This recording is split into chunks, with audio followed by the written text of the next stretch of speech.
Welcome to my messy studio, everyone. My name is Mark, and I'm an art professor and a professional artist. And in this video, I'm going to demonstrate how I draw a still life in pen and watercolor. This video is a bit unusual in terms of its length, and that it's a demonstration in real time done with minimal editing, akin to the way I teach in a classroom. It's also an example of the kind of instructional content I offer to my channel members, who, for a small monthly subscription, receive access to 2 long-form classes per month and other exclusive content, as well as priority to have their art-related questions answered. So, without further ado, please enjoy this extended lesson and consider becoming a channel member. Your support means a lot and will allow me to invest in this channel, to improve my aging equipment, and continue to bring you quality drawing instruction and art material reviews. Before I start my drawing, let's go over what materials I'm going to use. For my line work, I'm using this platinum carbon ink pen, which is specifically designed to use waterproof platinum carbon ink. So, supposedly it has a widened ink channel, which prevents the ink from drying out in the pen, and it also seals very securely, so I can have this inked up with platinum carbon ink for months and months without it drying out. Its only drawback is that the nib and feed don't pull out for a thorough cleaning, but I really haven't experienced any difficult clogging problems with it. Unfortunately, this particular model was discontinued and replaced with a newer version, which is, according to some reviewers, worse. But this is still readily available on eBay for not so much money. It has a steel nib that is pretty fine, I would say like an extra fine, and it writes even thinner in reverse. Not a lot of flex to it, but this is a very decent pen that I highly recommend. So, as mentioned, I'm using platinum carbon ink, which is fully waterproof, and as far as paper choice, I've made a slightly unusual choice in that I'm using cold press Arches watercolor paper. Now, for pen and ink, usually the preference is for hot press for a smoother surface, but I think for this particular subject matter, which has a lot of texture to it, this paper choice might be appropriate. That's going to give me slightly rougher, crispier line work, which is probably better suited for a lot of the rougher textures here. Okay, let's get started. I'm going to start with the outline, and let's quickly discuss what I'm thinking about when I'm outlining my shapes. I don't want to have a uniform line quality everywhere. I want my line quality to reflect a number of things, the most important of which is depth. So, where things are closer to me, towards the table, in this front area of the towel, I'm going to make my line thicker. Towards the back, I'm going to thin it out slightly. This is going to be a very delicate, subtle thing. And then I want my line quality to also reflect the texture. So on smoother surfaces, my line quality is going to be smoother. On rougher surfaces, the towel, this shell, I'm going to roughen it up, break up the lines. So they're going to be slightly more dash-like broken to reinforce the sense of texture. What else? I'm also going to emphasize areas of overlap. So as opposed to connecting my contours everywhere, I'm going to let my lines fade out as they recede under some kind of overlapping shape. So those 3 things: depth, texture, and also overlap. This is going to reinforce the sense of clarity in my drawing.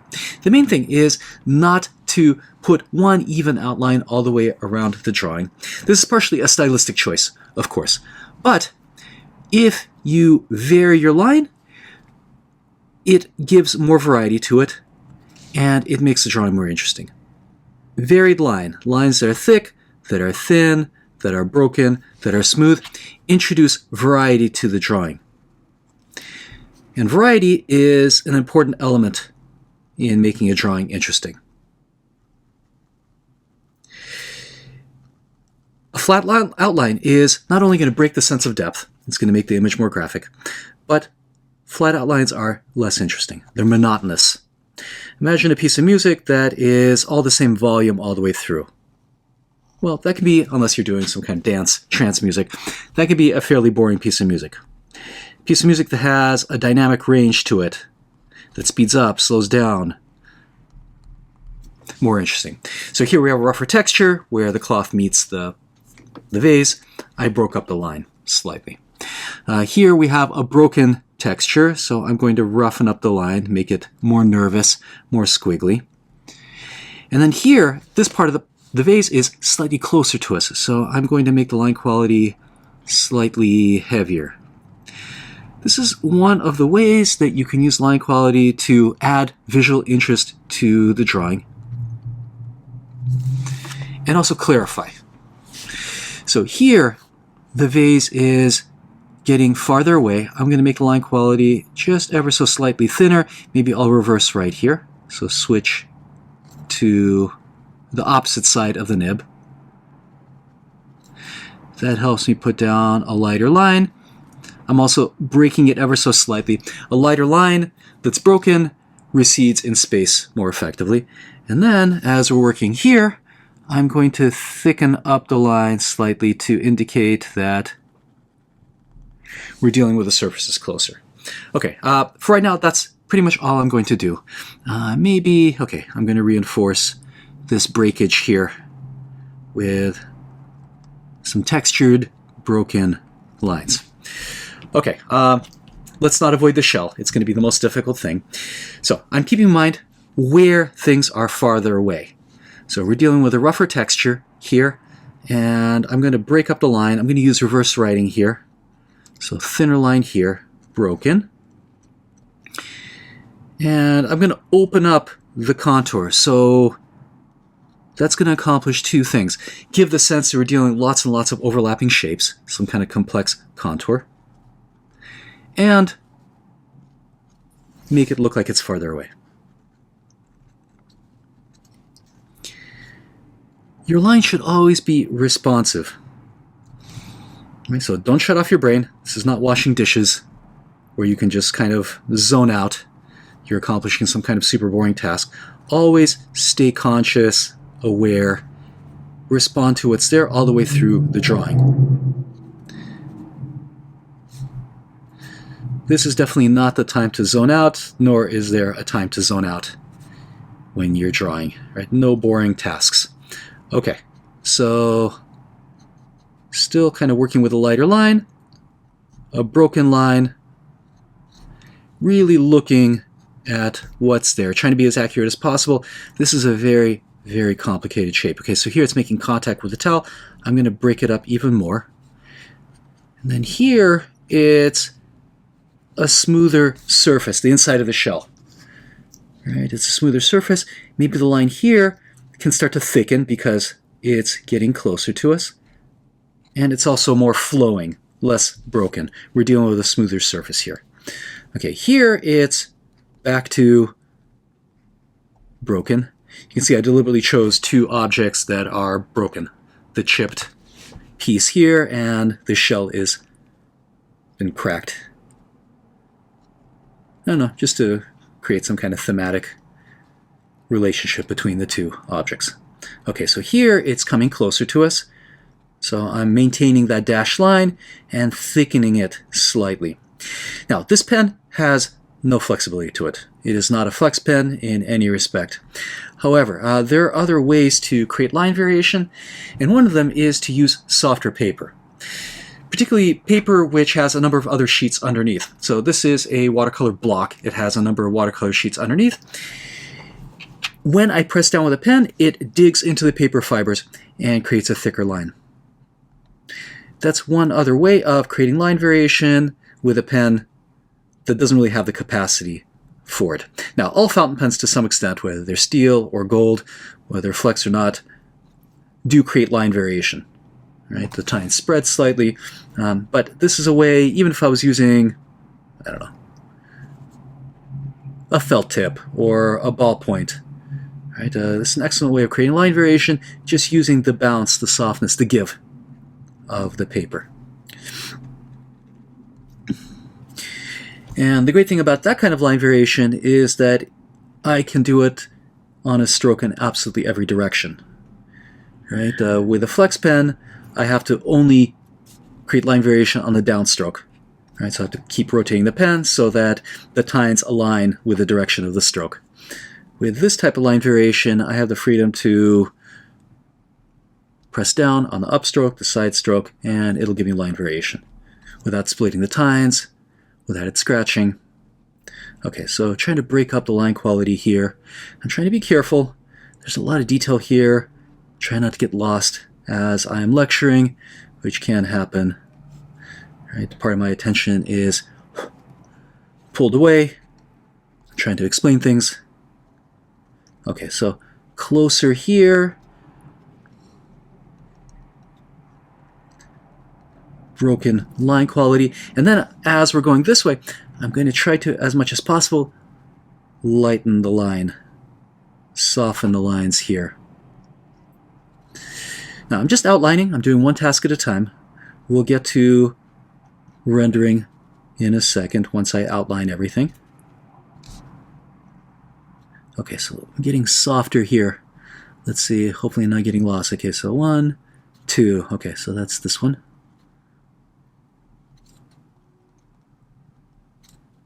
Okay, so this part of the shell is behind. So I'm going to switch over to reverse writing. And you can see how I'm fading. So I faded here. See how this line fades out as it goes underneath? Don't connect your contours. Right, a while ago I made a video where I gave you a very simple rule. Let your drawings breathe. Meaning, don't close off your contour. Allow atmosphere to enter. Now that mostly applied to landscape, when you're rendering objects at great distances, but also applies to still life, because really, when you're drawing still life where the distances are a couple of inches, you should think about those distances being meters.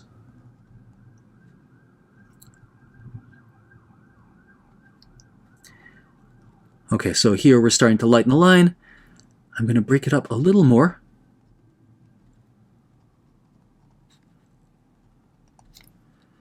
Here we have something that's pretty far away. Right, I'm constantly responding, constantly changing the line quality, thinking about what I need to do to make the image better in terms of line. So here maybe we have a slightly smoother surface. This is the outside of the shell, or a part of a shell that is perhaps a little bit smoother. When you look at old master drawings, they are constantly switching up the lines.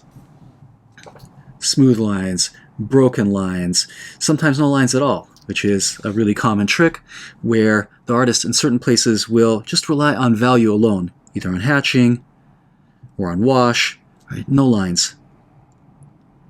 There's always a lot of variety. Again, that's an important principle. Variety in everything. Variety of color, variety of texture, and also variety of line. Okay, so here we have some detail. Maybe this would be rendered better with hatching. I'm going to put a little bit of line here. Broken lines, hatch lines. Okay, so here, this is a good question. I think I'm going to put in a little bit of line work here. So using a mechanical pencil, which is usually my go-to for underdrawing. And here the line quality, okay, so we have this rough shell. Here it's smoother. You can see this pen, even though it has a fine point and I'm using rougher paper, actually creates a fairly smooth line. The roughness of the paper doesn't really interfere with the line quality, which is a point that I made in my paper recommendation video. Right, that I think pen and ink artists, or people that use pen with watercolor, often automatically default to using very smooth paper, hot press paper. Look, hot press paper is great. It's not as easy to watercolor over though, because, and this might seem counterintuitive, but washes on hot press paper actually end up having more texture than washes on cold press paper. Why? Because cold press paper, with its rough texture, holds the wash in place and allows it to dry more evenly.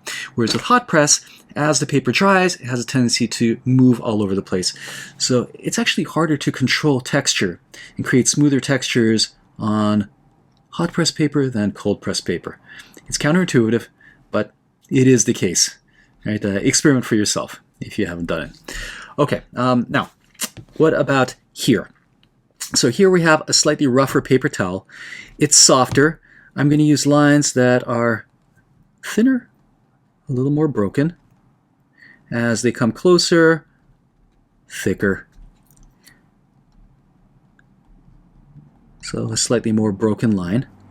Where else should I do it? In the background, I'm not going to introduce any lines at all, so that's going to be rendered entirely through texture, through hatching. But perhaps a light broken line here, going this way and then fading out. Here, no line. Let's see. Okay, so here the towel recedes back in space and disappears off into the distance. Okay, so here we have kind of a tricky area. This is the foreground. We want it to look close. This is true. I don't want to pull attention away from my area of focus. So that's something we're going to deal with mostly in the wash stage, in the watercolor stage. I'm not going to introduce a strong line here. Maybe it should be thicker. I do want it to look closer. I'm going to put a broken line here. We're dealing with a broken textured edge. The texture here, I'm not going to render with any kind of line. I might introduce some wash. However, if I put strong line quality here, it's going to pull attention down, and I do not want that. Let's see, where else should we put some lines? Okay, so I'm going to say my outline is done. Next step, let's put in some cross-hatching and give some of the shapes some volume, some sense of form. Okay, before we start hatching and introducing a sense of volume, let me indicate with a pencil where I plan to hatch. So light is generally coming from this direction, and there is a shadow that runs across the form like this. Find the light break. Then I'm going to indicate where I want my cast shadows to be. So here. Where else? There is a shadow here. This entire part is going to be in shadow. We have a cast shadow running underneath the shell. Let's indicate it. On the shell itself, we have a lot of stuff going on. We have texture. Look past the texture and see if you can find the actual shadow. So there's a shadow here. We have a round shape. Light's coming from this direction. So where is the shadow? So we have a shadow running here. Then there's a shadow behind the shell over here. This part's in shadow. Right? So I'm trying to look past the texture and trying to find the fundamental shape. I always do volume first for the most part, because that's the most important thing. Right? Getting the forms right is more important than getting the specifics of the texture. If I try to get the texture first, there's a really good chance, strong probability, that it's going to overwhelm the form. And even though I'm going to have a lot of beautiful texture, my forms are going to appear flat. So, volume first. Let's try to make these things look round before we start applying the texture. Okay, let's see. Let's start off with the shell first. Now, hatching and texture are usually, in most cases, separate issues. Right? The hatching is going to be, let's put it this way, it's going to be the same all the way through. So whether the hatching is on something that's close or something that's far away, the line thickness more or less doesn't change. The gauge, the distance between the hatch marks, doesn't change. But there are ways of using hatch to reinforce the sense of texture. And the main way is in the length of the hatch marks. Generally speaking, longer hatching best represents smoother textures. So imagine like a long note creates a smooth effect. Shorter texture, shorter hatching reinforces stronger, rougher textures. That's one way that we can add a little bit of texture to the hatching without actually dealing with the texture that's there. That is really the only thing I'm going to change. That's the only way that hatching responds to texture. It doesn't respond to depth, so the hatching is going to be the same here and here. Obviously the contrast towards the back is going to be diminished, and it's going to be stronger towards the foreground. But that's the main thing. Now, as far as what hatching technique we're going to use, I'm going to use cross-contour hatching.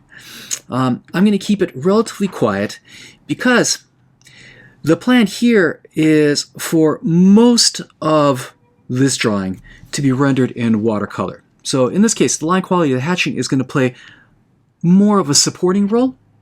It's not going to be the dominant element. It's going to be the supporting player. We always, when we start the drawing from the very beginning, need to determine what the relationship is between the washes and the hatch. Is it going to be 50-50, or is it going to be hatch dominant and wash less so?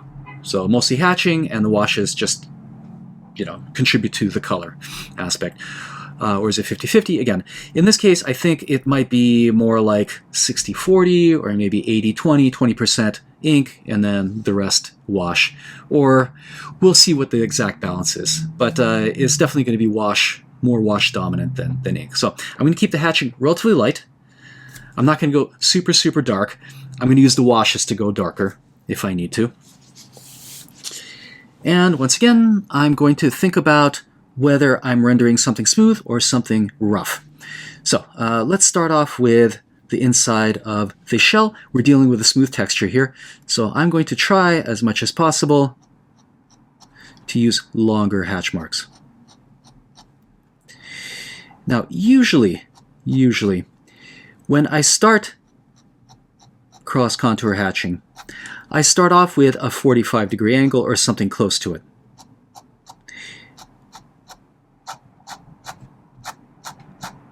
It's going to be form following, but in a very general way. So I'm looking at the overall curve. It's kind of curving this way. What I'm doing is I'm thinking about if there was a 45-degree angle line painted into the inside of the shell, how would it respond? How would it curve in the form? Right? And then I try to follow that 45-degree angle everywhere. Now, where things become slightly more bottom-facing, I shift the angle slightly towards something that's more horizontal. So we have slightly bottom-facing planes here. Where things become slightly more side-facing, the angle shifts above 45 degrees. So the general default is 45 degrees. Right? I start off 45 degrees on front-facing forms. Right? The curvature here is more or less front-facing. And then once again, as things start curving down, that's a bottom-facing plane, the angle shifts more horizontal. Where you start dealing with more side-facing planes, the angle of the hatch shifts more vertical. Do not obsess over this, however. This is something that is more or less background. The value of the hatch, the consistency of the hatch marks, more important than getting the exact angle right. This is something that you see in lots of old master drawings. Right? Sometimes angles are chosen, I wouldn't say arbitrarily, not optimally, not carefully. Okay, so here we have smoother surface. Let's see, where else can we have a smoother surface? Well, here's the thing. Smoother surfaces recede back in space. They look farther away. So generally speaking, on areas that are farther away here, I'm going to introduce that longer, smoother hatching, even if there's something rough over there. Why? Because the quieter I can make the texture in background areas, the more it's going to recede back in space.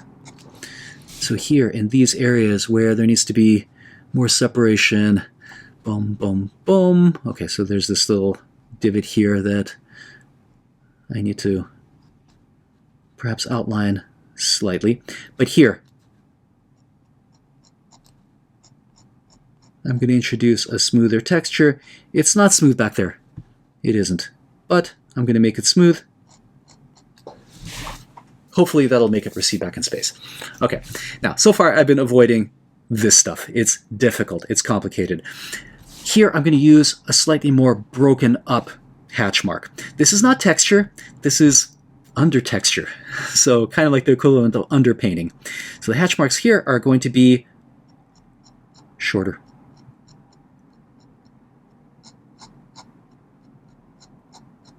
More broken up.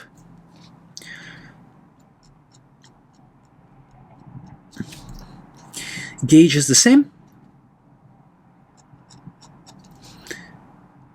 Shorter, more stipple-like hatch marks here. Again, when you're dealing with bottom-facing planes, the hatch marks become slightly more horizontal. Side-facing planes, they become ever so slightly more vertical. Don't obsess over it. Here we have a large shadow. Let's put it in.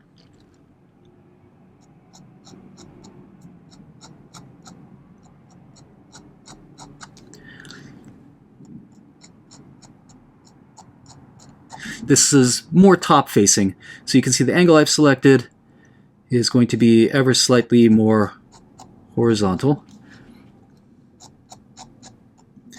And I'm putting down shorter lines. You can see it's not texture, but it's giving the impression of something that is just busier. Think of this as kind of static, understatic.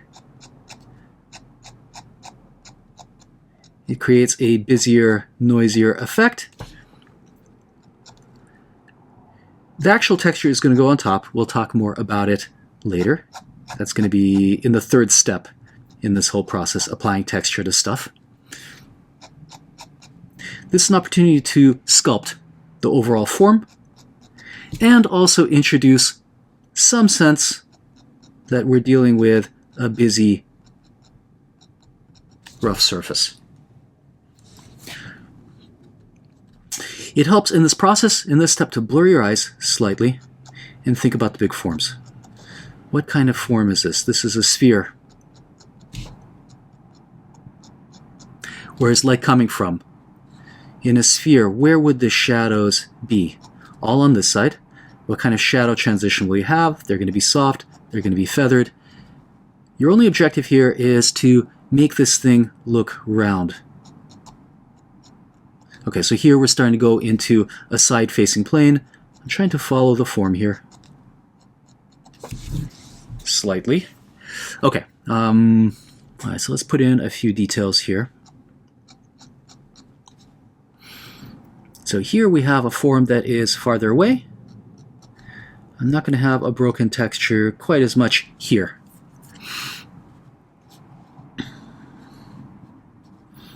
Here I'm going to introduce a quieter texture. Okay, so the shadow runs all the way down this way.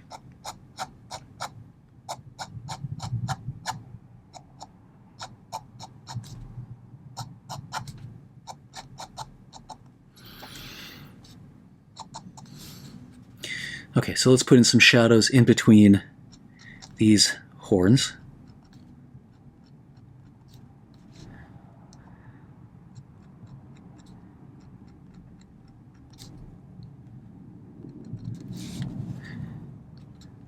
Let's put a shadow in here.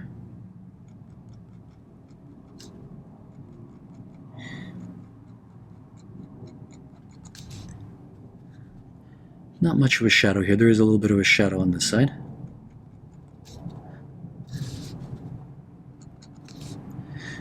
Okay, so here we have smoother texture. Longer lines.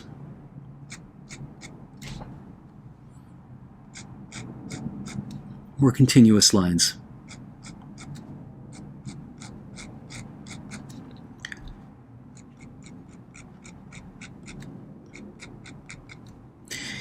If you're not sure what the angle of the hatch needs to be, again, don't worry, default to 45 degrees.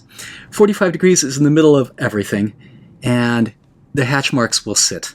So start with 45 degrees if you're not certain, and then in the next layer, think about where that plane is headed. Front-facing planes, 45 degrees. Side-facing planes, 45 or higher, steeper, towards 90 degrees. Top and bottom facing planes, more horizontal.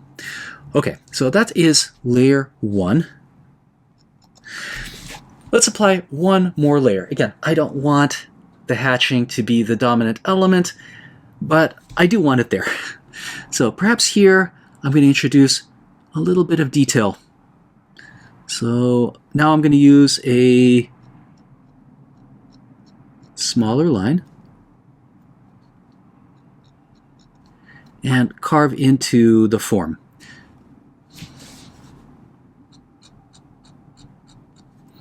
What am I doing? I'm just giving the form some complexity, some shape.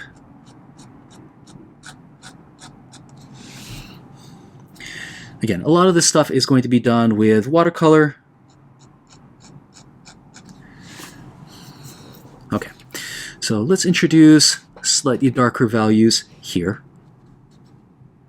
Let's see, this is a top-facing plane, but there's some side-facing elements to it.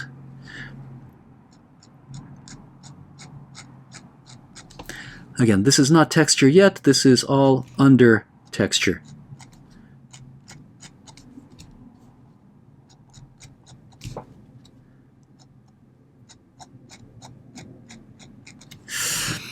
Now, once again, the hatching stays the same, regardless of whether it's close or far away, but on things that are closer, on areas that are closer, more layers, stronger contrast.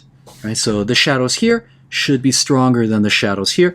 This is something that you can use hatching for. So we're going to apply, perhaps instead of 2 layers here, we might apply 3 layers. You can use line variation, line thickness. Don't go overboard. Right? In a previous video, I demonstrated thick and thin hatching, where there is a degree of line variation being used in the hatch marks. If you go overboard, a couple of things happen. First of all, you draw attention to the hatching, which can be distracting. It can pull attention away from the image. Right? That's number one. Number two, if the hatching is too strong, it can read as texture. And when you have a drawing with lots of texture, you don't want the hatching to interfere with it. Right? So if you're doing a subject matter without a lot of texture, like a figure drawing, for example, right, skin tone, then thick and thin hatching might be more effective. I wouldn't use thick and thin hatching for something like this, where you're going to layer texture on top. Right? That thick and thin hatching is going to interfere with the texture, and you're going to make a mess. Right? It's too many things going on. Now, one thing to keep in mind, we're working with very black ink, carbon black, on pure white paper. There is a tendency when you do that to be too soft. Why? Because everything on white paper with black ink looks very harsh at the very beginning. We have to anticipate the fact that all of this is going to be washed over with washes and softened. But here's the problem. Because you're working with black ink on white paper, there's a tendency to go very soft, and then you only realize that you've gone too soft once the watercolor layer has been put in. Right? Your hatch marks disappear, your line quality is gone, and then only later, after the fact, you realize, gosh, I should have used a thicker pen or stronger hatching, more value. Anticipating this kind of stuff takes some experience. So it takes a few drawings where you've simply gone too soft. So we have to find exactly where that balance is. And this is also why sometimes it's actually better to do the watercolor stage first and then ink on top, because once you have the watercolor washes, you can better gauge what the values actually need to be. There are some advantages to starting with a wash first. However, watercolor under ink looks different than watercolor over ink. Sometimes, particularly when the watercolor washes are really heavy, the ink behaves differently. It spreads out, it looks thicker, right? This is really paper dependent, ink dependent, pen dependent. So there are some advantages with starting with ink first, which is why I started with the ink process first. And plus, it makes the ink easier to see. Okay, so those are the hatching layers. Hopefully I've made this thing look round. Let's see, maybe there needs to be a little more shadow here. This way. But now it's time to work on the vase. Let's do that. So the vase, for the most part, other than this chipped piece, has a smoother texture than the shell. I'm going to use longer hatch marks, more flowing hatch marks to represent that smoothness. I found my light break. Hopefully it's correct. Now, we have an issue in that the glaze actually goes darker this way. I'm not going to reflect that in the hatching stage. I'm going to let the watercolor do the work there. So let's do that. Let's throw this into shadow. The watercolor wash is going to make this darker, but I do want hatching everywhere. So let's start putting in hatch marks. Again, I can start this way, but again, my default is usually 45 degrees as a starting point. So I'm thinking about what does a 45-degree line look like if it's painted on to this gently curving surface. Longer lines here. A gentle curvature.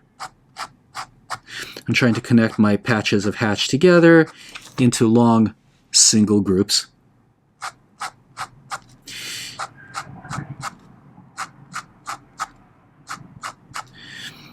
Now, guys, this might seem obsessive. Like, gosh, she's constantly thinking about what kind of lines need to... There's a lot to think about. That's my point.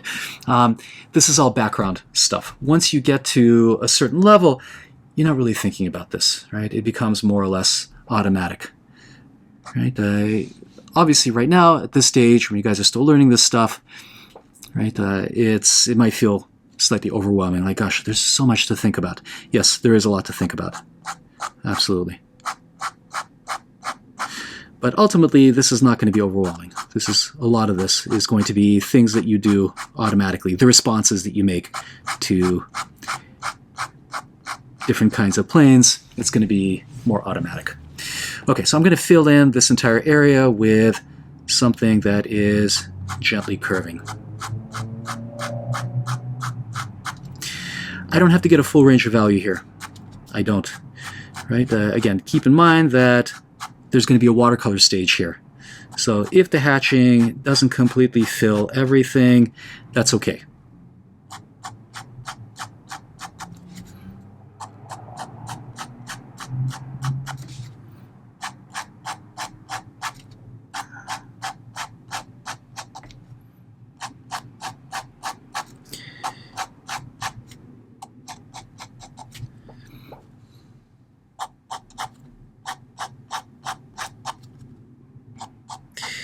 The good thing about combining pen and wash is that they support each other,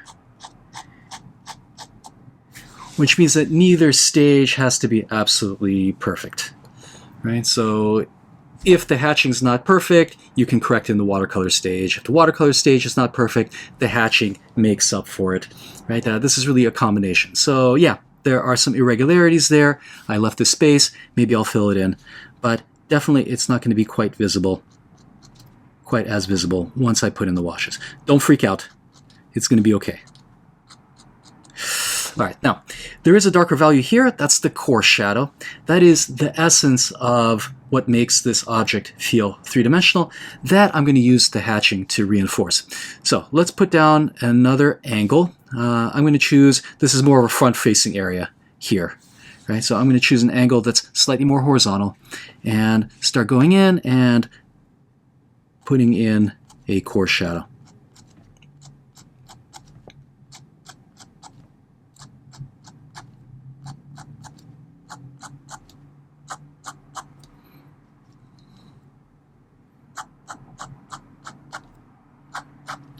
And hopefully you can see once I put in that core shadow that the form, it's not complete. I don't have any value here at all. It starts to feel three-dimensional. Right? I need two things in order to make something look 3D. I need the shadow area, and I need the core shadow. Once you have the core shadow, I'm not saying you should stop, but the form is there. In my video on quick sketching techniques, I relied on this fact. Right? The fact that all you need to do is just focus on the shadow shape, the edge of the shadow, whether the shadow is soft or hard, and that's really about it. Once you put in the core shadow, you have something that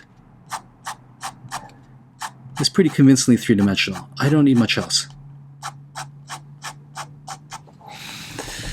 Okay, that might be enough for the hatching layer.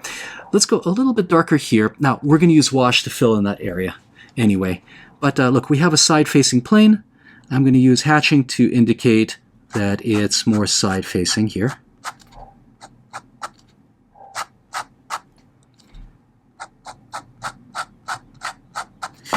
And then what else? a little darker here on the front lip. I think it might be nice to reinforce that with some hatching. So I'm going to use a slightly darker line here.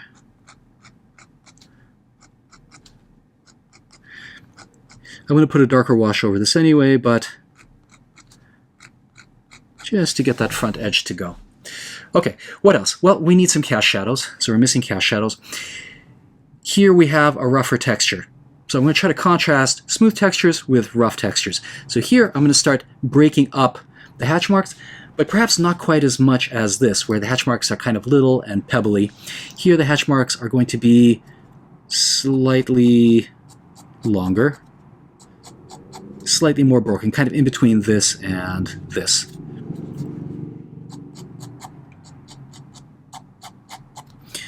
So I'm putting down hatch marks that are, I don't know, maybe 1/4 of an inch wide.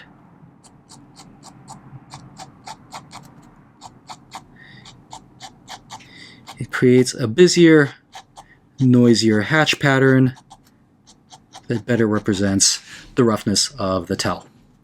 Now here we start getting closer. So maybe I'll put down more layers just to indicate the fact that there's closeness here. But don't forget that I'm going to start texturing this too. So I'm going to apply texture. So I don't have to do much to it right now. Just put down a busier, shorter hatch pattern. Okay, let's see. Okay, so we've got these lines here.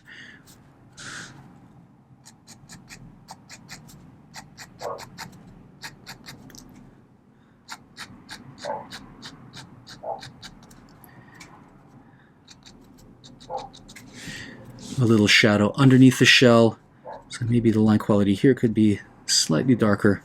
Okay, you know what, I'll let that wash, the wash stage, do the work for me there.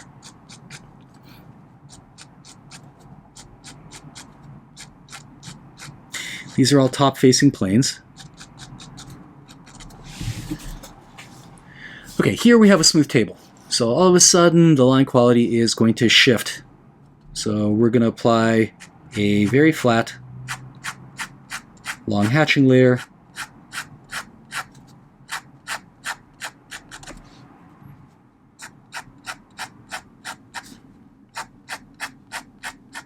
In response to the fact that this table is smooth.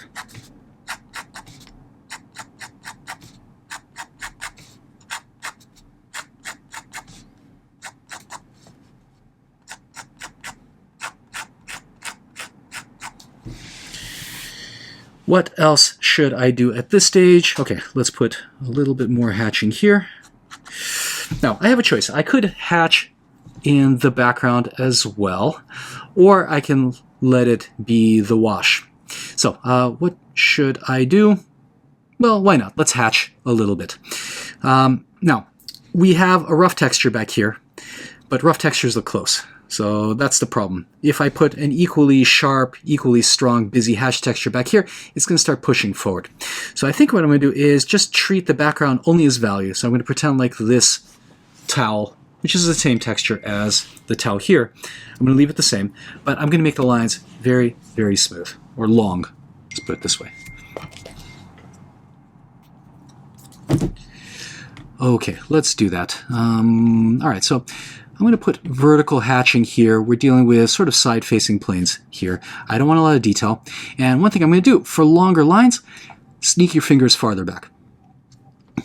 Right, the farther back your fingers are on the pen, the less control you have, but the wider the arc is going to be. And maybe here I should probably switch to reverse writing. I want lighter lines. Now again, this is much harder, much harsher than it's going to be once I put the wash over it. Right? So don't freak out if things feel very strong. They actually, at the beginning, should feel kind of strong. Right? If things actually feel as soft as they need to be, they're going to end up looking too soft once you put in the watercolor washes. Does that make sense? We have to anticipate the fact that the watercolor wash has a softening effect. Not only because the values go down, but also because watercolor is not entirely transparent. Right? There's a slight opacity to it, depending on the colors you use. That's going to have a softening effect. So your harsh lines, your black lines, they're going to be softened. So I'm going to gently curve this.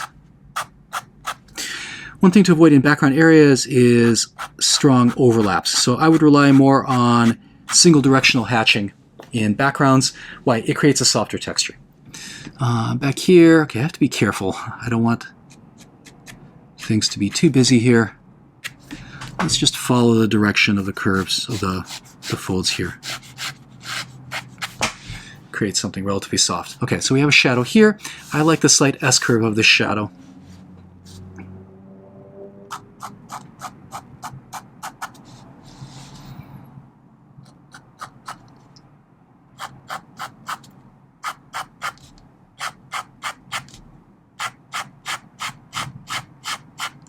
You can see I'm trying to make the lines as long as possible.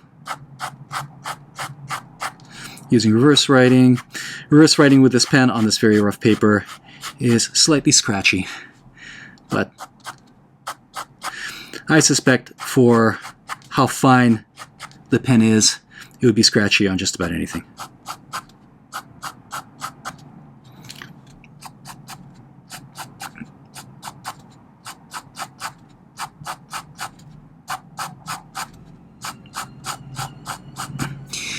Do I need to hatch back here? Maybe not. I don't know. Ultimately, this might be a mistake. It might look too busy. But I think there's also an issue of consistency, continuity. So if you treat the image one way in one part of the image and differently in another part of the image, it might break the image apart. So that's one issue. If you're going to crosshatch in one area, it might be a good idea to crosshatch everywhere. Right, as opposed to only crosshatching one area and not crosshatching at all somewhere else. So something to think about. It doesn't always happen, however. Right, it's not always an issue. It might not have been an issue with this one, but I've made my decision, and now I have to live with it. Right, and the only way to correct it is to learn from the mistake and hopefully not repeat it in a future drawing.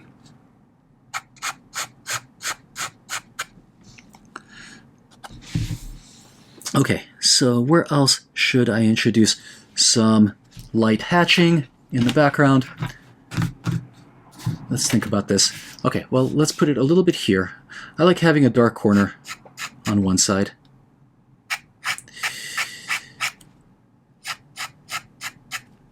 This is a compositional trick that a painter friend of mine taught me. That your corners, the corners of your painting or your image, should all be different from each other. So if one corner is light, the other corner is dark. If you have something that is textured on one side, have something smoother on the other side. Having even corners on each one of each one of your corners, having even corners will make the image less interesting. So that's one way of kind of creating movement. Creating additional compositional interest is making the corners different. So lighter corner here, darker corner on this side.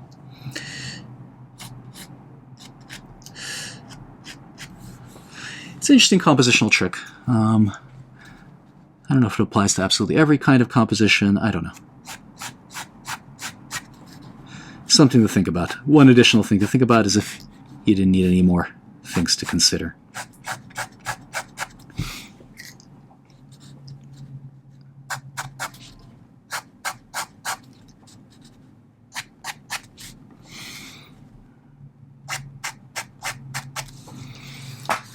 Okay, I have to be careful here. I'm going a little bit too strong. Too busy. At least it looks like it right now when I'm working on white paper with black ink. Okay, where else? Okay, maybe... Okay, so I'm going to avoid strong texture here. I'm going to avoid hatching here altogether. Maybe here I'll throw a little bit of hatching. There's a slightly darker value here. I think that might help this table look like it's coming forward. Again, hatching is not texture, but it's pre-texture. That's how it should be thought about. So again, we have a rougher surface. We're going to pre-texture it with shorter, choppier hatch marks. Okay, so that is the hatching stage. Now we're going to go over this and start applying our texture. This is where the fireworks really begin. When applying texture to the drawing, the most important consideration is where the texture is relative to the viewer. So, where the texture is close to the viewer, it needs to be stronger.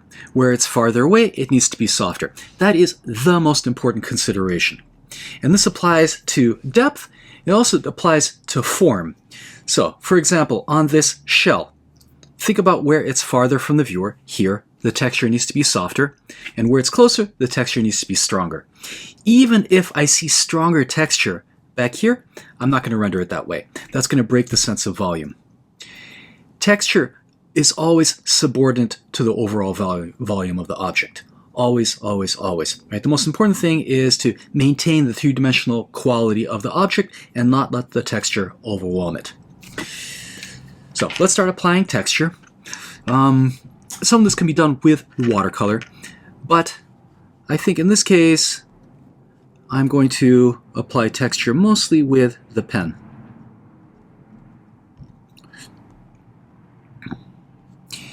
The other thing is that the texture should be a different language, different kinds of strokes than the hatching. I don't want anyone to confuse the hatching with the texture or the texture with the hatching. So in this case, for the texture, I'm going to use very, very short, almost stipple-like strokes that look different from the hatching. I'm also not going to do it absolutely everywhere. That's going to make the drawing very busy. So only where I see the texture most strongly, that's where I'm going to put it in. Right, the idea is that pen and ink is a suggestive medium where I'm tricking the eye into thinking that we're dealing with value, dealing with texture, whereas all I'm doing is putting down a bunch of lines. Right? This is an illusion, more so than other mediums. I have to suggest more.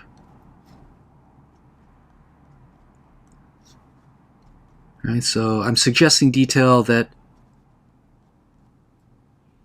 is there everywhere and giving the sense of complexity.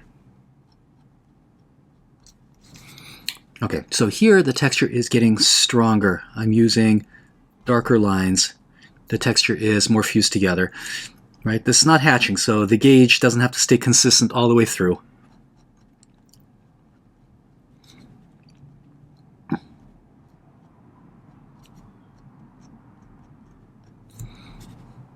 The lines can be wider spaced, more closely spaced. Right? I can play more with line variation here than I can with hatching. But as it comes closer, it's denser, the contrast is greater.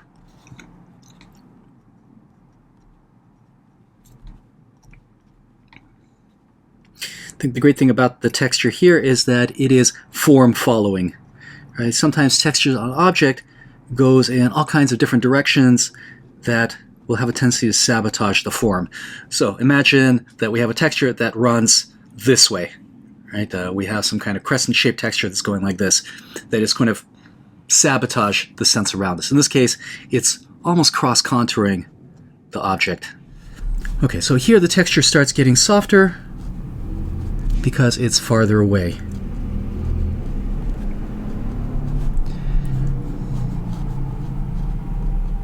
Again, using a different language than the hatching so that these things don't get confused for each other.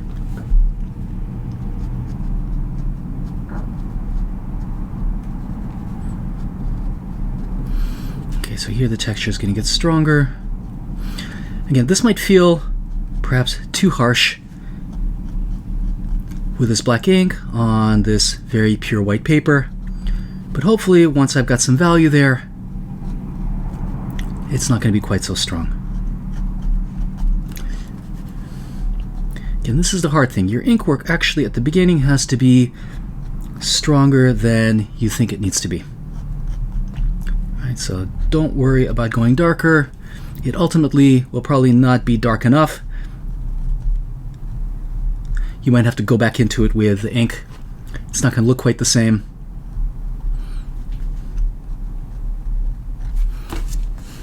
Okay.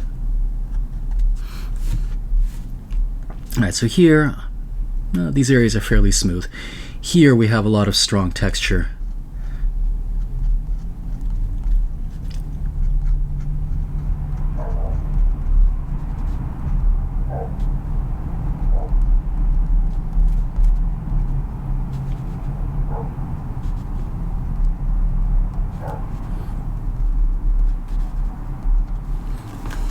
Okay, so here it's smooth.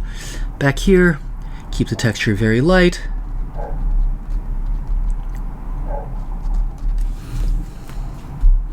Okay, let's make the texture stronger here. Even if you don't see strong texture in areas that are close, use the texture that's there and exaggerate. Make it even stronger. Right, this happens in landscape quite often, where you have, let's say, a bunch of very soft things in the foreground, grass, hay, a field, and then towards the background, a bunch of jagged mountains, a bunch of very roughly textured tree trunks, for example. Right? You have to find opportunities to go rougher, go stronger in areas in the foreground, and soften areas in the middle ground and background. Otherwise, your image will be flipped in terms of depth, where things that are further away are going to appear closer than the things in the foreground, which is a mistake. Okay, what else?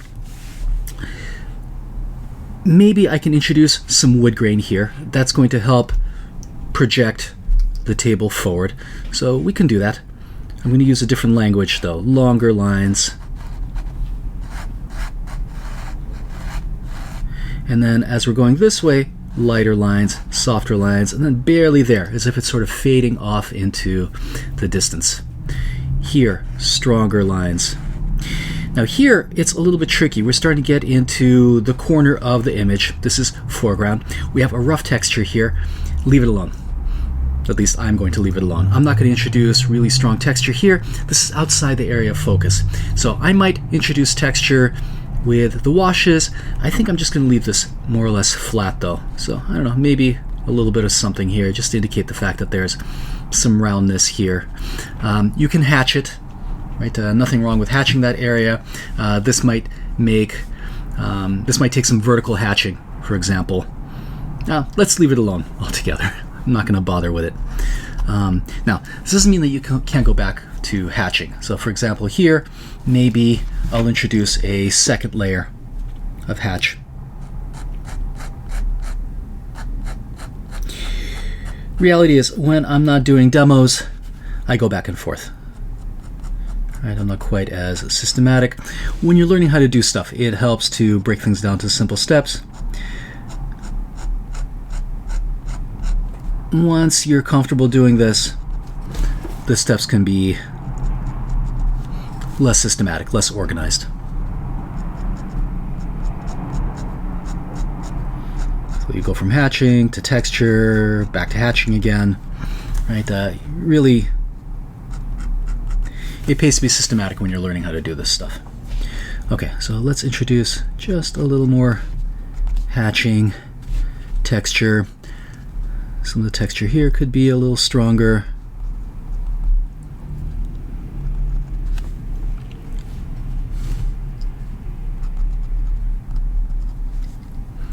Here, just some suggestion that we're dealing with a rougher texture here. Okay, as far as the towel goes, let's introduce just a few stipples, some dots, just to give the sense that we're dealing with something that's not perfectly smooth. The line quality is also helping with that respect, but mostly towards the foreground here. So here, right, dots, stipples, maybe some more hatch marks. And that's going to help the sense of depth. Right, so having stronger texture in the foreground helps. I'm not going to do it here because the texture is so busy. Here it's okay. I don't think it's going to pull attention away from the area of focus. Not too much anyway.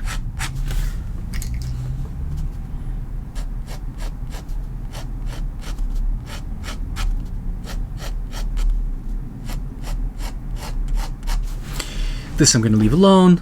I can put in, maybe some of the stipples here. There's some areas of glaze that have some speckles to them. Mostly I'm going to leave that alone. This area I'm going to leave alone. Here, this is background. Leave it alone. Okay, so I'm going to work a little bit on this off camera. I'm going to look at it from a distance, make a few adjustments, and then we're going to go into that all-important wash stage. Here's a general principle when applying watercolor. Background to foreground, big to small. Now, that works well in theory. However, in practice, I often violate this rule. Why? Because if I'm completely orthodox with it, then I spend a lot of time waiting for things to dry. So, you're going to see me jumping around from one place to another. That might be just my lack of organization, or just the impulse to get things done faster. So, even though I'm not always necessarily working big to small, background to foreground, I am thinking that way. I'm trying to deal with the big picture first before focusing in on the details. So I'm always organizing the composition as much as possible, identifying the area of focus. That's the main point of interest in the composition, which should always be a little bit stronger than anything else at the edges. Okay, so let's start working, and as I work, I'm going to make some commentary on color mixing, on composition, watercolor technique as it pertains to the way it combines with pen and ink. Alright, so I'm going to start by washing in the background, and I'm going to start with the lightest value, which is going to be a beige. Now, here is the first and important consideration. The range of colors in this piece is fairly small. There's a variety of different browns, beiges. There's a little bit of red. Some of the browns are more rusty, some are slightly more yellowish, but essentially we have a bunch of different browns, a little bit of white, and a touch of red as an accent. So essentially we're going to have a painting with a very limited palette. When you have a painting with a limited palette, it's important to introduce variety anyway. How? Making sure that I have a bunch of different browns in the palette, making sure that I have a bunch of different rustier colors, so that all my browns are mixed a little bit differently. Why? If I use the same brown, right now I'm mixing up a burnt umber wash, I'm going to lighten it a little bit, and I'm going to wash in the background. If I mix my beiges, my rust colors, the same all the way through, it's going to create monotony. It's going to create a very monotonous effect. It's going to create a color scheme that's pretty boring. So the background is going to get one kind of beige.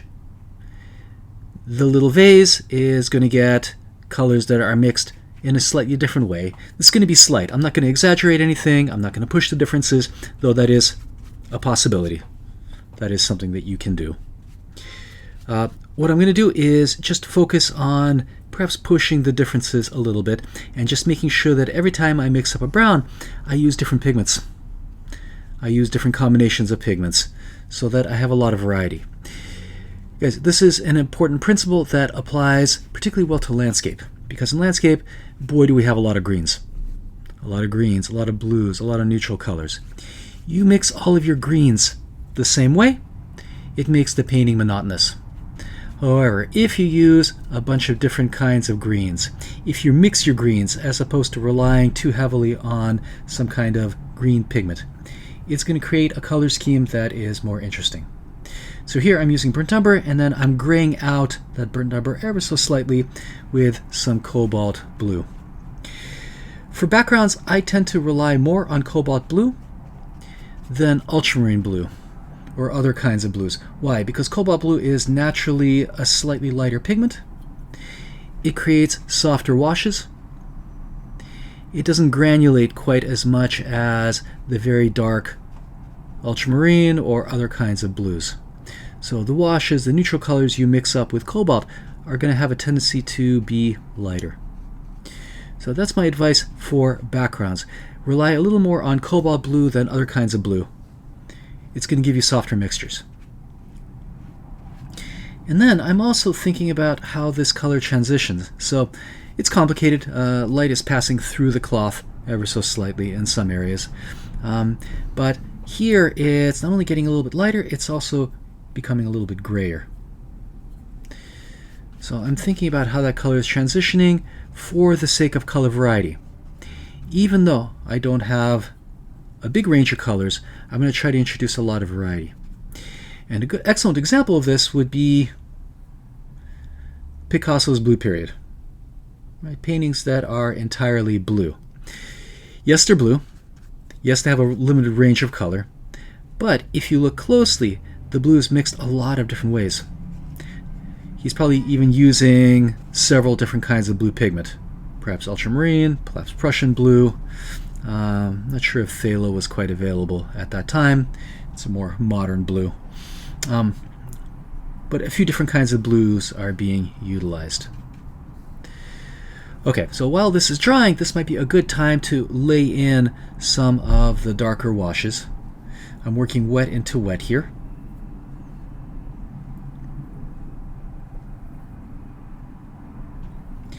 And one thing I notice is that the shadows are generally cooler. They're more blue than the lighter values, which is good, because backgrounds, even when you're dealing with a still life, should be cooler. This is one way that atmospheric perspective, our instinct for depth, affects absolutely everything we paint. Right, so we're used to looking at things in the distance and seeing them as cooler. If we apply that principle to still life, we're going to have the same effect. So backgrounds should be a little bit cooler than anything in the foreground. Which is why, generally speaking, if your backgrounds are too warm, it creates a problem. Why? Because warm colors advance. Cool colors recede, warm colors advance. Desaturated, softer colors recede. Warmer colors, more saturated colors advance. Again, this has to do with the way we perceive depth, the way we perceive atmospheric perspective, but that kind of trickery can be applied to anything, to absolutely any subject matter, to portraits, in this case, the still life.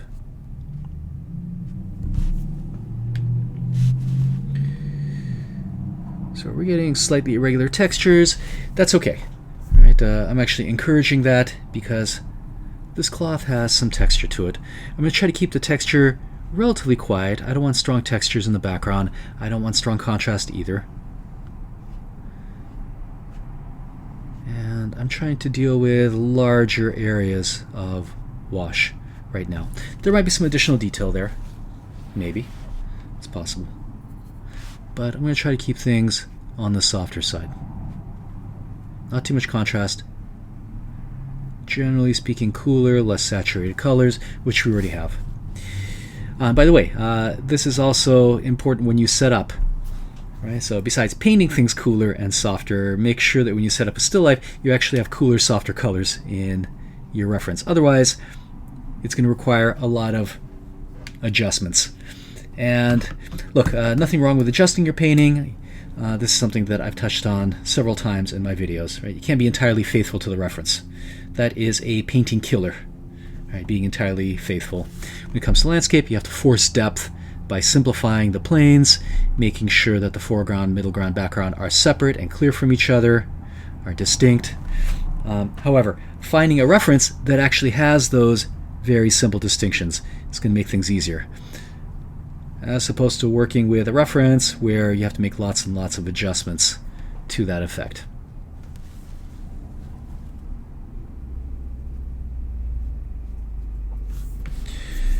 Okay, that might be okay for the background. Now, as a general rule, in watercolor, because you're working on white paper, there's a tendency to go too soft. Right? Everything in watercolor against white looks very harsh, and the beginning painter gets freaked out about it. They start to panic, and they avoid putting in darker colors. Why? Because everything against white looks dark. It's the same as in pen and ink, by the way. Right? The same thing. Right? There's a tendency, if you're not careful, to go too soft in the pen stage. Why? Because everything against white paper in black ink looks really harsh. So it might seem a little harsh right now. It might. But hopefully with time, as I get rid of the white, things are going to start balancing out. All right, they're going to appear less harsh. And these areas which might right now feel perhaps a little bit too dark might end up being okay. We shall see. Now, one thing I am going to do, and this is one adjustment, is perhaps create a stronger separation between light and dark here. So throw this into just a little bit more shadow, right? Just to make that fold a little clearer. Let's soften some edges, just using water. The background is slightly uneven right now. The washes are moving all over the place. I'm not going to worry. First of all, it's going to dry a little bit more evenly, but again, we're working on white paper. This unevenness might feel like it's a problem now. Once you have the stuff here, once you have additional texture here, it's not going to be as big a deal. So let's start working towards the foreground a little bit. So I'm going to start washing the table. And I'm thinking about how the color shifts. So I'm seeing it a little bit more blue here. We're talking about the backgrounds being color, being warmer, being cooler, right? Things in the distance being cooler. So perhaps just to get this not to go cooler than the background, I'm going to make the foreground area even warmer. All right, so this wash, I'm going to lighten up a little bit, but not make quite as cool as what I'm seeing.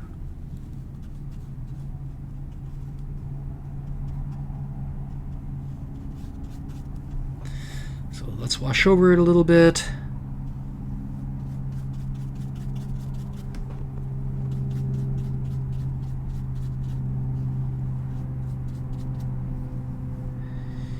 And then we've got some softer, lighter areas. I'm going to dry off my brush and use a dry brush to lift off some of these areas. That's an excellent way of creating soft transitions.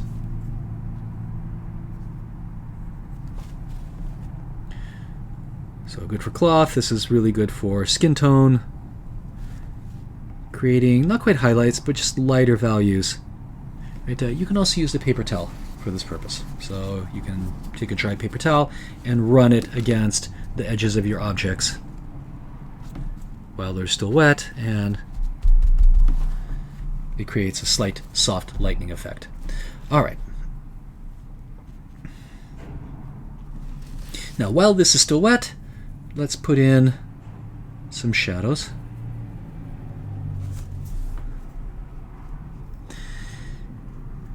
Again, one of the great things about combining watercolor with pen and ink is that I don't have to be quite so perfect with my pen stage or quite so perfect in my watercolor stage. So your mixtures can be simpler. You can get away with more mistakes in each. If I was doing only pen and ink, then the pen stage would have to be perfect. If I was using only watercolor, then the watercolor stage would have to be perfect. Here, I can be slightly imperfect with both, and they strengthen and compensate each other.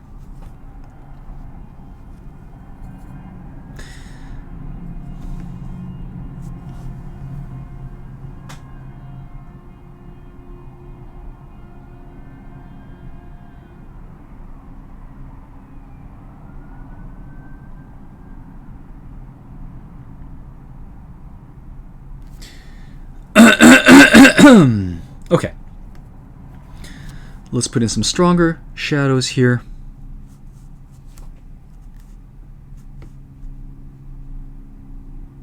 So I am simplifying the reference slightly. I am clarifying. Again, being entirely faithful to the reference is a killer. Let's separate this area from this area. I'm going to throw a slightly darker wash here.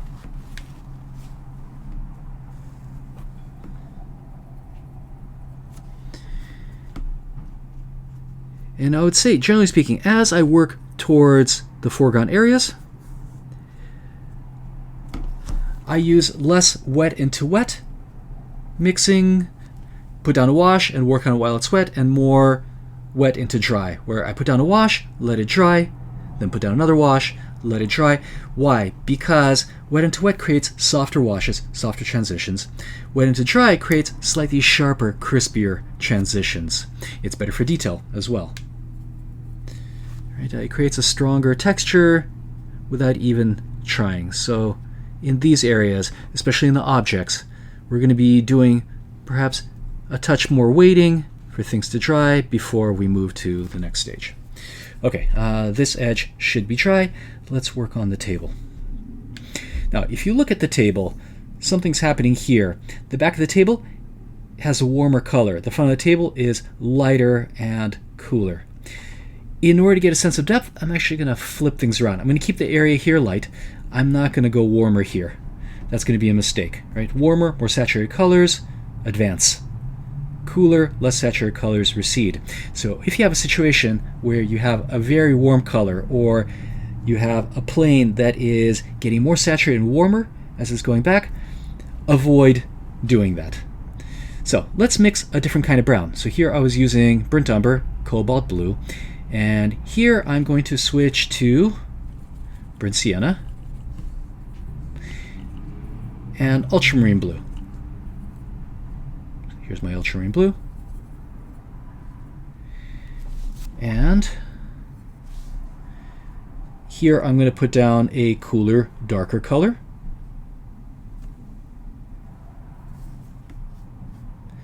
And as I'm working my way down, I'm going to lighten the color a little bit and make it warmer. So more burnt sienna. Always analyze your reference. Always think about what can be improved, how you can change things in terms of the contrast, in terms of the color transition, to get stronger sense of depth.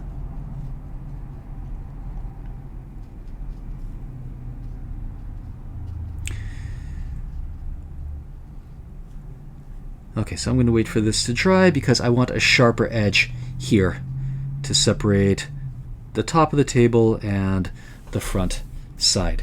However, there's still some things I can do to it. So I can put in a darker shadow here. Let's plop that in. Can wait for that to dry. Okay, so in the meantime, I think the washes here are dry enough so I can actually work on this little vase. Now, there are some very dark values there. Generally speaking, I don't want the washes to go so dark that they completely obscure the line work. Otherwise, what's the point of the line work, right? So my advice for this kind of work, try to keep the washes a little bit lighter where you see dark areas, right? Why? Because if not, then you're going to lose all the wonderful cross-hatching that you spent so much time doing. So this dark area, I'm not going to go quite as dark. Where else? Maybe here, where things feel like they're going really dark, I might avoid doing that. But for right now, we have a different task. We're not working on the shadows first. We're starting with a lighter wash and separating the highlights from the lighter part of the vase. So let's do that first. Let's clear off some space on this little tiny palette. By the way, if I wasn't doing a recording, I would work with a larger palette for something this size. So this is a really nice size box for little tiny sketches, for smaller watercolor work. I usually prefer to use a larger palette. So this is probably the size I would use for a larger piece, but this fits into my camera. You guys can see all my colors. So it's just for the sake of the demo. Okay, so we're going to try to mix this color differently from this or this. How should we do it? Well, there's lots of different ways we can mix neutral colors. So for example, a good way might be burnt sienna, yellow ochre, a little bit of yellow ochre because I notice there's kind of a yellowishness to it, and then ultramarine blue, like this. That might be a good starting color. Let's dilute it. Okay, so I'm going to wash over just about everything on the bottom here, minus the highlights.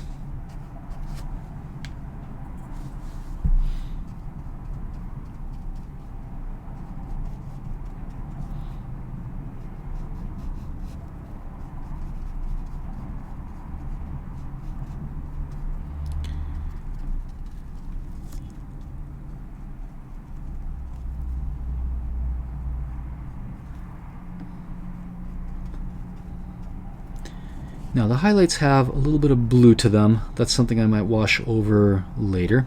But right now I'm just going to try to focus on the texture, which is kind of rough and maybe is best done with a dry brush. So I'm drying off the brush and scraping a little bit. Let's see how that works. It's one of the benefits of using this rough paper. You can use the roughness of the paper to create all kinds of interesting texture effects. I don't use it a lot when I'm working with pen and ink. Why? Because the pen already has texture to it. But in little areas like this, why not? Let's do it. Okay, so here we need to go slightly darker. Let's think about the colors. So a number of things going on here. So it is this, but maybe in a darker version, and maybe a grayer, more blue version. Let's see what that looks like. I'm going to see if I can retain the highlights. In fact, there is one little highlight that I would love to retain right along the edge of the vase. Let's see if I can keep it. No promises. We might not be able to do it.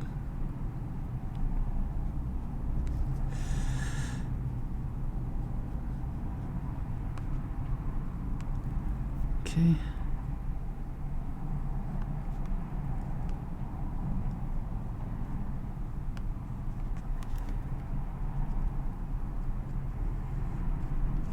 Okay, so let's fill in the rest of this with that same value.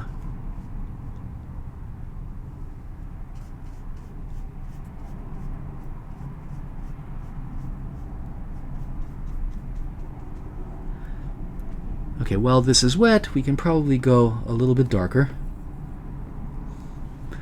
So let's pop this darker edge from the background. That definitely needs to happen.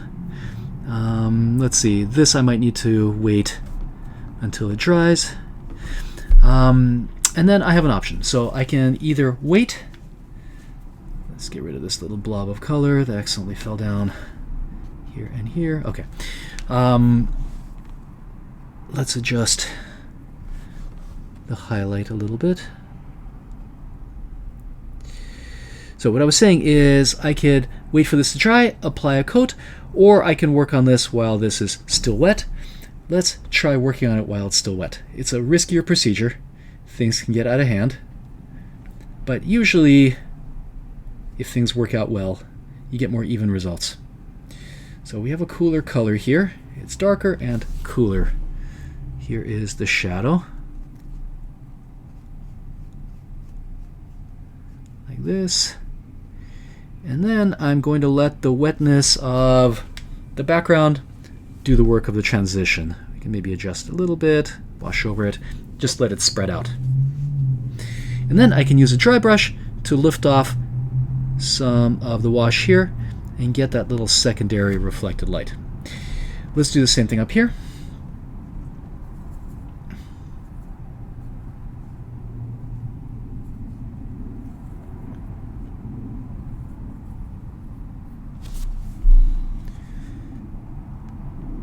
So it goes darker here. Let's see if we can get some of that really interesting color complexity.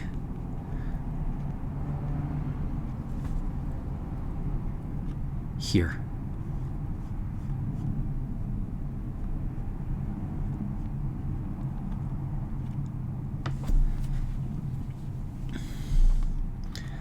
So I'm using a little bit of water just to extend the washes over to here. Though I think that could go slightly darker. Okay, so we'll get that speckled texture, or try to anyway, later. Let's see, this is not drying as smoothly as I'd like, so I'm going to extend some water and see if I can get that to go slightly softer.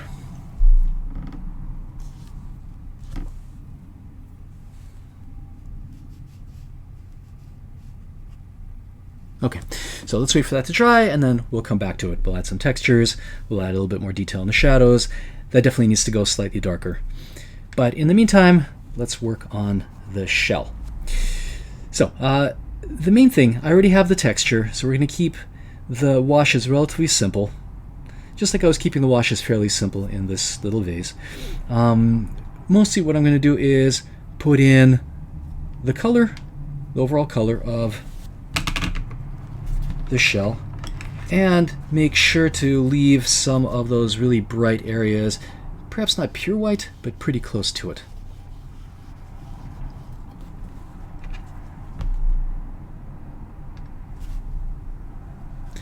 So step one, I'm going to give everything a very light wash because we don't have pure white. So perhaps just kind of a cool tone like this. Let's wash everything over with that same tone.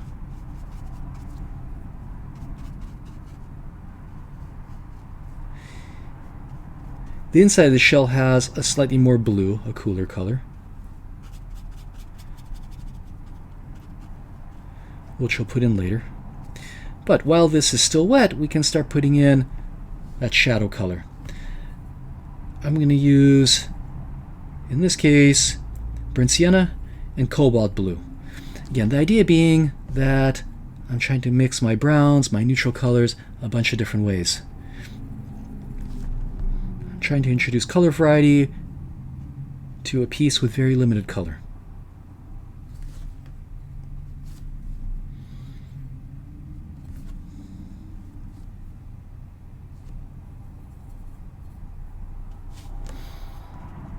These areas are in slight shadow. This is still wet, so I'm going to avoid putting in detail. Alright, so where else can I work? Let's drop in a few more shadows here and wait for all of this stuff to dry out before putting in some additional stuff. Okay, let's see. This probably is now dry enough so that I can start putting in some of the details here. So I'm looking at the color here versus the color here. The color here is a little bit more yellowish. So even in small areas like this, introduce color variety. Now I have to wait for this to dry before I put in the shadow. Okay, let's see. This is not quite dry yet. The table is, however. So let's put in a darker value here to get that little shadow. So you can see I'm jumping around. I am working where I can, because otherwise I'm going to spend a lot of time waiting for things to dry if I was going to be perfectly systematic.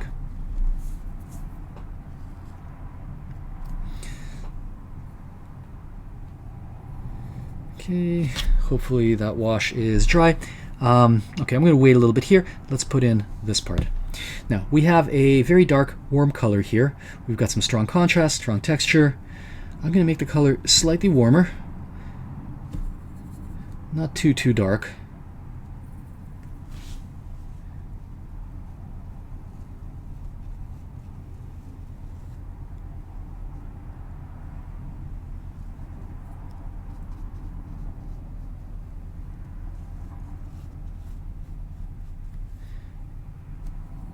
We're going to introduce just a little bit more warmth to it, like so.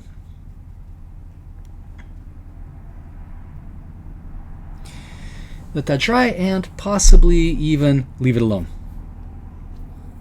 I might not do anything to it at all. Maybe drop in a slightly darker cast shadow, though even that might be a little bit too strong.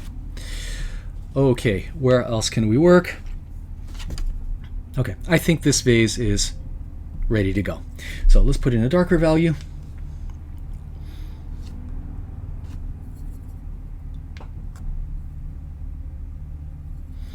So again, the general mix is yellow ochre, burnt sienna, a little ultramarine blue.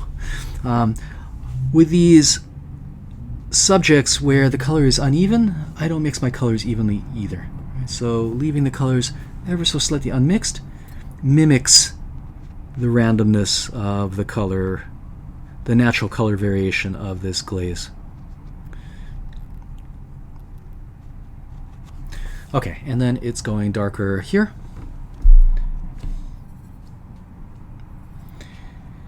I'm going to try not to go quite as dark.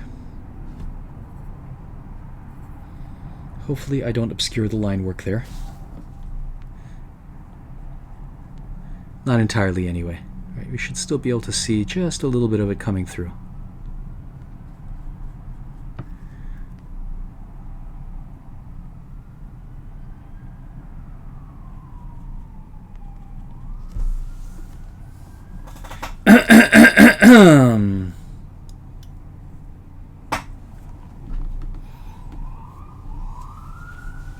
Jesus Christ.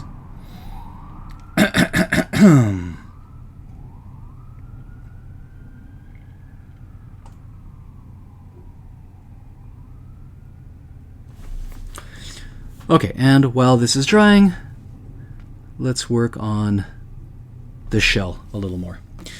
So what are we looking for? We're looking for some darker values. Let's put in the shadow here, which has some coolness to it. Perhaps a touch of blue.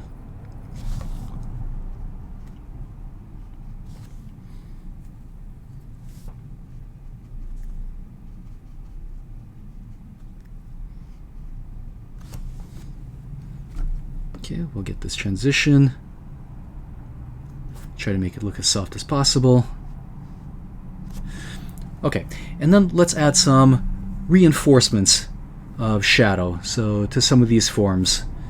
Right, let's put those in.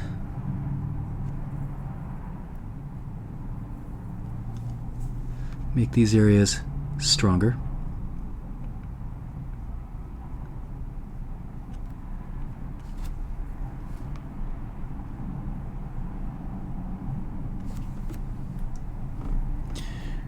Let's use a little bit of water to soften them.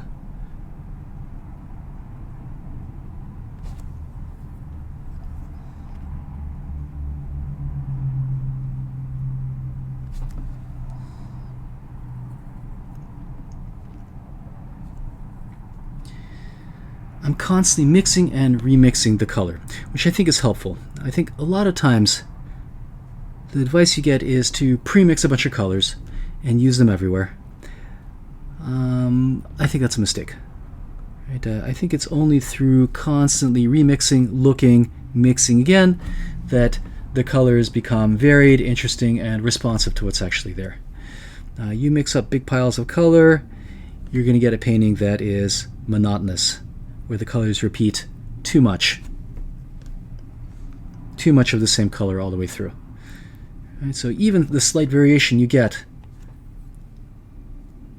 by mixing a few different kinds of grays, with ultramarine blue, with cobalt blue, with burnt umber, with burnt sienna, with yellow ochre, obviously. That's going to introduce a lot of color variety to the image and make it interesting. Even though we're mostly dealing with beiges, browns. Right, a very limited palette here.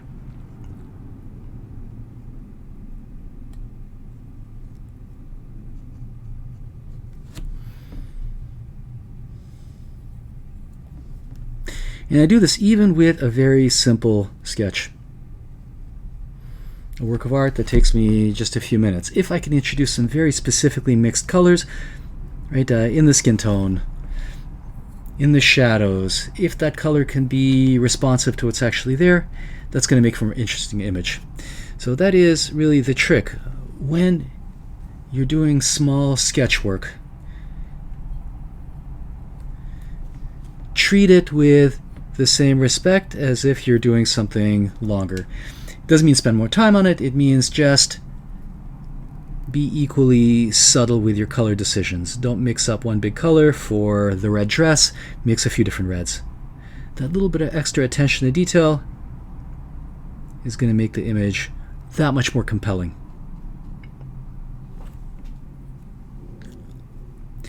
Now in this case, this is somewhere in between a finished work of art and a sketch.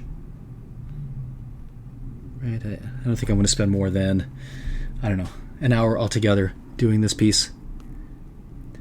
However, my color mixing strategies are going to be the same. I'm still constantly changing the color, mixing, remixing. Maybe that slows me down a little bit, but I'd rather have a piece that's perhaps slightly less complete, but still sensitive in terms of the color choices, than a piece that I completed but is kind of rough looking, crude looking, because the colors are the same all the way through. We have color monotony, colors are repeated. Okay, so let's put in a slightly stronger cast shadow here. Again, I don't want to go so dark that I lose my line work. And look, even if I was doing pure watercolor, generally speaking, I try to avoid very strong muddy darks. Right? I try to avoid lots of opacity. It makes the painting feel heavy. Yes, you need a good range of contrast. I think that's important. We're talking about this at the beginning, right? There's a tendency to freak out and not mix your colors dark enough in watercolor. Well, that's true. We also don't want to go too dark, whether we're doing pure watercolor or watercolor in combination with pen and ink, in both cases.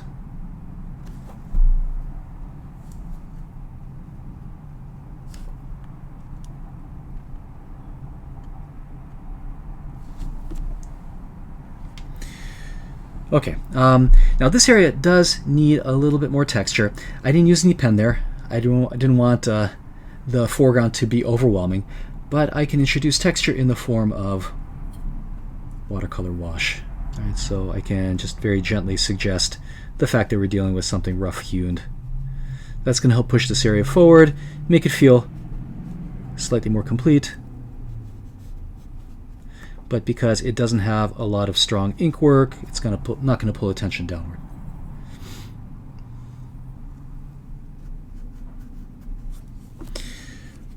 Okay, let's see. Okay, so let's finish the vase, and then we're going to call this piece not fully complete, but pretty close to it.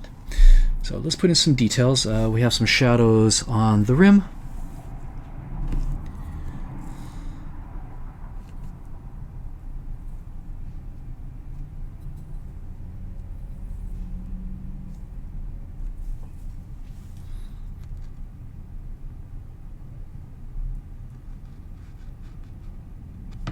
So it's going to help give the vase a little bit of form. It runs all the way across the top here, like this. And then let's see if we can get some of that interesting glaze work on the vase.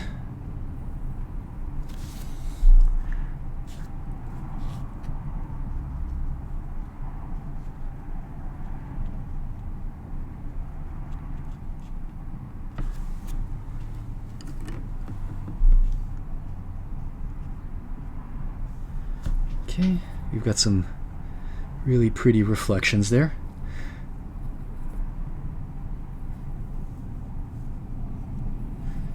Again, I'm trying to half mix the colors.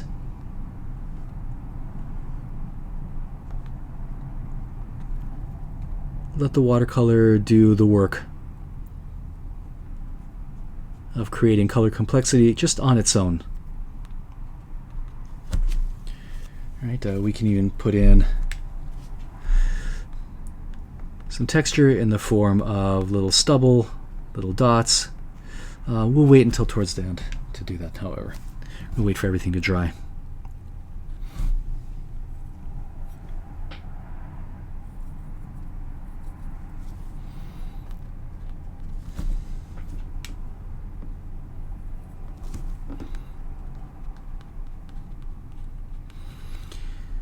So I'm adding a little bit more warmth here. I'm seeing the color here being a reflection of some of the stuff here reflecting back in. So it's actually part of the shadow, but it is a reflected light.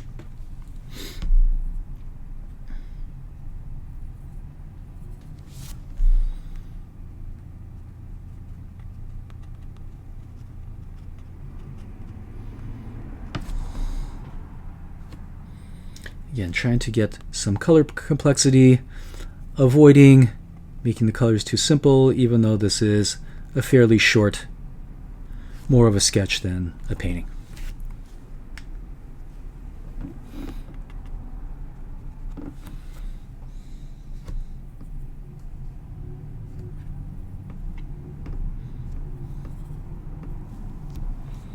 And let's go slightly darker here. Again, I don't want to go so dark that I lose all of the cross-hatching. Okay, and I think what's missing here is a slight reinforcement of the core shadow. So let's do that. Now that that's dry, that's going to give me more control. So washing in a darker value here, perhaps also a darker value here, is going to make this area feel ever so slightly rounder.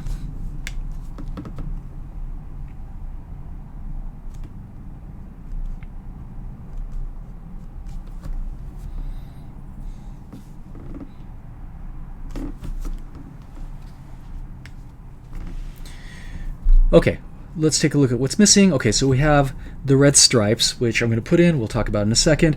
I think maybe just a little bit more contrast in some of the cast shadows, just to give the piece some additional sharpness. You know, at this stage, right before you finish, one thing I like to do is to step back and maybe even walk away for an hour or two so that I can look at the piece with a fresh eye, analyze what else needs to be done, and then get right back into it. I think sometimes trying to finish things all the way through forces you to make certain mistakes, right? You stop looking at the piece objectively. You get used to it. You don't notice mistakes. So for the sake of the demo, I am doing things all the way through. But it would be a good idea at this stage to stop and take stock of what's being done well, where things need more contrast, more detail. You know, I might actually, towards the end of the drawing, go back in with a pen. However, I don't know how well the pen will work over this particular watercolor. I might have to experiment a little bit. This is something I mentioned in a previous video. Usually, depending on the pen, depending on the watercolor, the line work done with a pen over watercolor is going to be broader. It's going to be juicier. It's going to be wetter than pen when it's put down on untreated paper, just raw paper. So I have to be careful. I don't want the line work to be different. I want it to be the same. But if I find that there's no difference, which can happen, it's possible, then I might go back in with a pen and strengthen certain areas. Why? Because sometimes it's difficult to know how much pen you need when you don't have the wash stage. Okay, so let's go ever so slightly darker here, like this. Make the shadows a little bit stronger. Okay, now we have some red stripes. I think they're important to the image. Anytime you have a very limited palette, having a color accent helps a lot, actually. So that little bit of red enlivens the image. It makes the color scheme feel more complete. However, here is the problem with those dark red lines. We have one here. We have one here. Here, I think it's okay. Why? Because this is the area of focus. Here, I have to be exceedingly careful. If I put a really dark, sharp, bright red line here, it's going to pull attention away. So I do want the red there. I didn't really draw it in. Should have drawn it in beforehand. Or maybe it's there and it got lost. And I do like it here. However, I'm not going to make it nearly as bright, as strong, or as sharp. Nor am I going to do the same thing here. So here, the line quality, the saturation is going to be softer. Here is where it's going to increase. So I'm going to let these two red stripes kind of lead the eye back in space. They do a good job contouring the cloth. They add additional depth in the form of a diagonal receding back in space. I think they're helpful. Be careful about edge distraction. So let's see what we do. I'm going to use a little bit of alizarin crimson. This is my alizarin crimson. And maybe mix it with a touch of Venetian red. Maybe I should clean off my palette. Though we do want that color to be kind of muddy. So it's not a bad thing that we've muddied things up. So alizarin crimson, a touch of Venetian red, and then let's muddy, soften this color a little bit. Let's add some blue and some brown. Okay, wish me luck. Let's see how that works.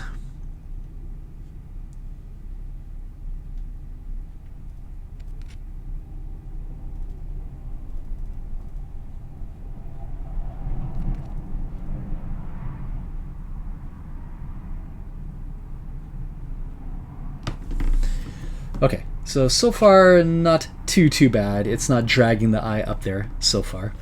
let's do this one. We're going to use the same color here, maybe in a darker version.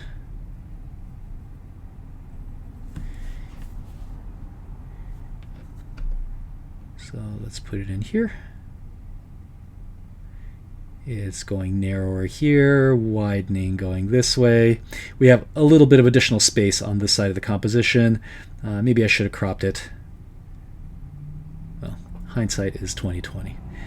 Okay, and then we have another stripe going this way, running down. I'm going to dry brush it just a little bit because it's sitting on this rough paper towel. Okay, and then I'm going to add a little bit of color variety to it. Again, I have to be careful not to get too strong here.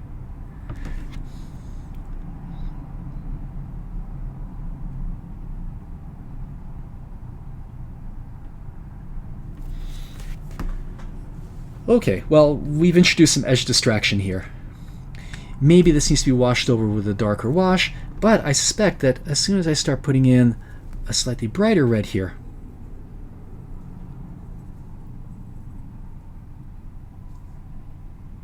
a slightly stronger red here, that we're going to correct this problem.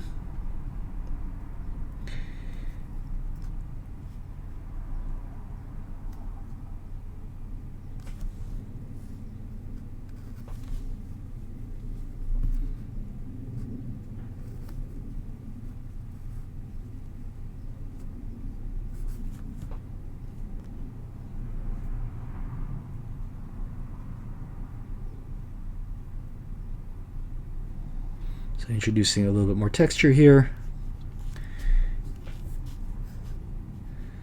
I'm trying to get the sense that it's sitting on this rough cloth. And then here I'm going to make the color just a little bit stronger. Again, this is near my area of focus. Here, that strength actually helps.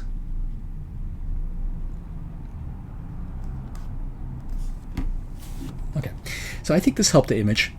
Last thing I'm going to do is maybe go just ever so slightly in a few places on the vase. So we have a darker value here. Let's put that in. I think this maybe is dark enough. I'm not going to go any darker here. I can still see the line work. I'm going to leave it alone.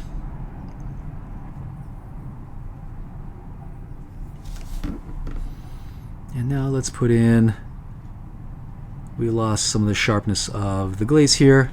We can put that back. This dark edge, let's put it in. We have a silhouetted edge here, which I think is nice. Adds additional contrast. And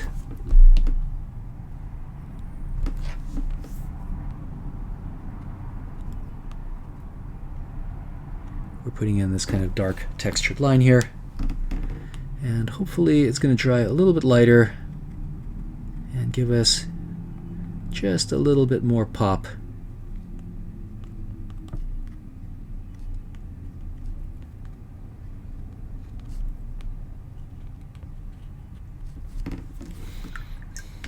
Okay, so let's take a look at what else needs to be done. Well, one thing to be done is perhaps a little bit more shadow towards the front. So this shadow is missing. Let's put that in. That's going to help push this stuff forward, and I can use a little more dry brush here. Slightly stronger shadows in places. Okay, so I'm going to call this piece more or less complete. I might work a little bit on this off camera for you. And here is the final piece, which I tinkered with just a bit more off camera. I think it turned out pretty well, considering that lecturing, drawing, and filming all at the same time is not such an easy thing to do, and work done without those extra burdens is always better. Thanks for watching, and see you back in my messy studio very soon. Bye for now.